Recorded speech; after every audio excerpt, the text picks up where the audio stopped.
Stock മാർക്കറ്റിൽ trading ചെയ്യുന്ന കുറെ ട്രേഡേഴ്സ് ഉണ്ട്. അപ്പൊ കൂടുതലും ലോസ് പ്രോഫിറ്റ് അങ്ങനെയാണ് അവരുടെ ഒരു ഗ്രാഫ് പോകുന്നത്. അപ്പൊ സുനിത്തിന് എങ്ങനെയാണ് ഡെയിലി 40 പോയിന്റ്സ് കളക്ട് ചെയ്യാൻ പറ്റുന്നത്?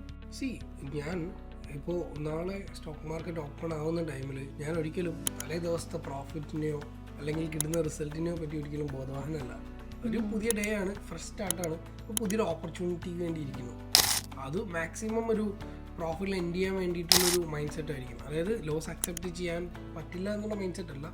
ഇൻ കേസ് ഇത് ഓപ്പോസിറ്റ് ഡയറക്ഷനിൽ പോയി കഴിഞ്ഞാലും ഞാൻ ആവറേജിങ്ങിലൂടെ പ്രൈസിനെ, ഓപ്ഷനിലെ പ്രൈസിനെ ഞാൻ എൻ്റെ അടുത്തേക്ക് എത്തിക്കും.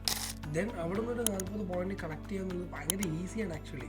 പക്ഷേ നമ്മളൊരു വലിയ 300 പോയിന്റ്സ് 200 പോയിന്റ്സ് 100 പോയിന്റ്സിൻ്റെ എബോവ് കൺസിസ്റ്റൻ്റ് ആയിട്ട് എല്ലാ ദിവസവും നോക്കുന്ന ടൈമിലാണ് ആളുകൾക്ക് ലൂസ് വരാൻ ചാൻസ് ഉള്ളത്. അപ്പോൾ ഈ സെയിം സ്ട്രാറ്റജി യൂസ് ചെയ്ത് ആർക്കും ഇതുപോലെ ഏൺ ചെയ്യാൻ പറ്റുമെന്നാണോ പറയുന്നത്? ഒരിക്കലും അങ്ങനെയല്ല. അതായത് എൻ്റെ സ്ട്രാറ്റജി പഠിച്ചത് കൊണ്ടോ അല്ലെങ്കിൽ ഇനി ഞാൻ പഠിപ്പിച്ചത് കൊണ്ടോ സക്സസ്ഫുൾ ആവണമെന്നില്ല. ഞാൻ സ്റ്റോക്ക് മാർക്കറ്റിനെ അപ്രോച്ച് ചെയ്യുന്ന ഒരു സൈക്കോളജി ഉണ്ട്, അല്ലെങ്കിൽ ഒരു മൈൻഡ് സെറ്റ് ഉണ്ട്. ഇത് അയാൾക്കും യൂസ് ചെയ്യാൻ പറ്റിക്കഴിഞ്ഞാൽ, അയാൾക്കും അത് അപ്ലൈ ചെയ്യാൻ പറ്റിക്കഴിഞ്ഞാൽ അച്ചീവബിൾ ആണ്.